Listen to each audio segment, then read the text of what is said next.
Hi there, this is just going to be a quick tutorial on how I made that prism effect in Photoshop.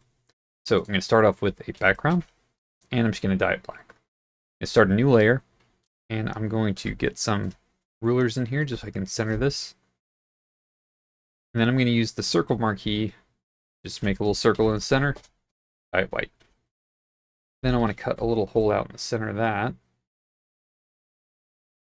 And then I'm going to make that hole a little bit bigger.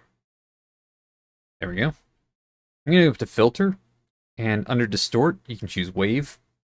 And it's a little hard to see on here, but it gives you a preview. If this was against the black background, it'd be a lot easier to see, but basically you just want to create some kind of wave effect. You can randomize it here, you can change the parameters, but we're just going to go with this, which doesn't look great at first. But if you go to blur and then radial blur, it usually starts on spin around, I think 10 or so, but I'm going to go to zoom and make sure the quality's on best. I think by default it's on good.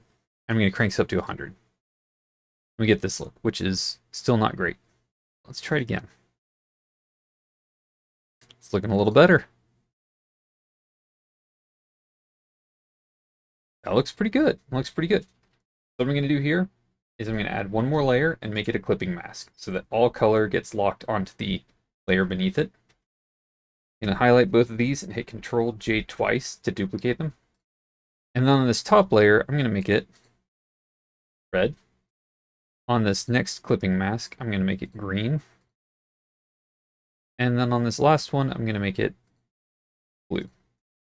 So we've got our RGB, or red, green, blue. I'm going to merge each of these down into the layer that they're covering. And then we're going to make all three of these additive, which means when you line them all up, they're pretty much going to be white. So the real magic happens when you start to offset these. You can either offset them by size,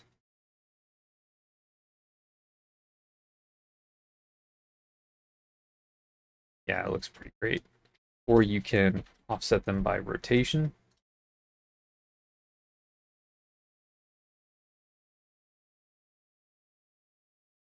or you can offset them just by position. Any of those, they're going to look awesome, but I personally thought actually really like transforming the size of them. I think that looks pretty awesome. And you can get some really cool effects out of this. And actually, you can just experiment around. You can get some really cool looking stuff out of this.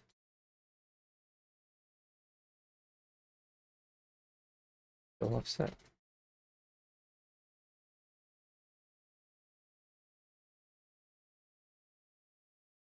Anyway, pretty simple trick, honestly. Like, once you know what you're doing, it's really easy to do. It's just that knowing how to do it right off the bat is not very clear. You can make some really, really beautiful artwork like this. And it only takes a moment. I made this earlier and thought it looked really nice. The exact same setup, it's just the circle's width was a little different.